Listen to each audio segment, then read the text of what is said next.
দুর্গাপূজার ছুটির সাথে সাপ্তাহিক ছুটি মিলে 4 দিনের ছুটি পাচ্ছেন সাধারণ মানুষ। তাই বাড়িতে যাচ্ছেন অনেকে।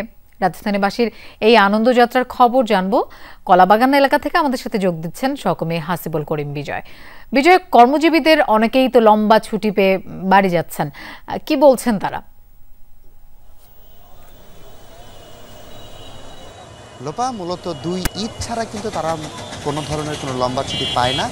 পুজোতেও কিন্তু 1 দিন অথবা 2 দিন ছুটি পায়। তবে এবার কিন্তু 2 দিনের পাশাপাশি শুক্রবার এবং শনিবার 2 দিন সাপ্তাহিক ছুটি মিলে যাওয়ায় কিন্তু নগরবাসীর মনে একটি উচ্ছ্বাস তৈরি হয়েছে। তারা একটি সুযোগ পেয়েছে, তারা কিন্তু তাদের বাড়ি ফিরে যাচ্ছে এবং এই 4 দিনের ছুটিতে যে তারা বাড়ি ফিরে যাচ্ছেন, এজন্য তাদের মধ্যে যে একটি উচ্ছ্বাস এবং উদ্দীপনা এবং প্রাণবন্ততা কাজ করছে সেটা আমরা দেখতে পাচ্ছি। এবং রাজধানীর বেশ কয়েকটি বাস কাউন্টার আমি ঘুরেছি, গাবতলী, শ্যামলী, কল্যাণপুর থেকে শুরু করে আমি এখন আছি কলাবাগান বাস কাউন্টারের সামনে।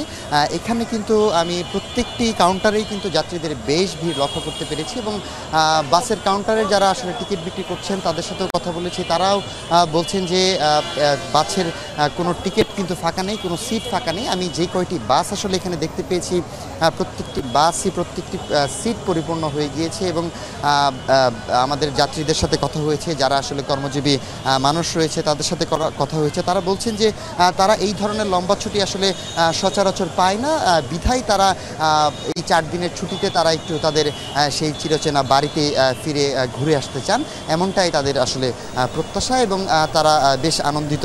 লোপা, বিজয়, আপনাকে ধন্যবাদ আমাদের সাথে যোগ দেওয়ার জন্য।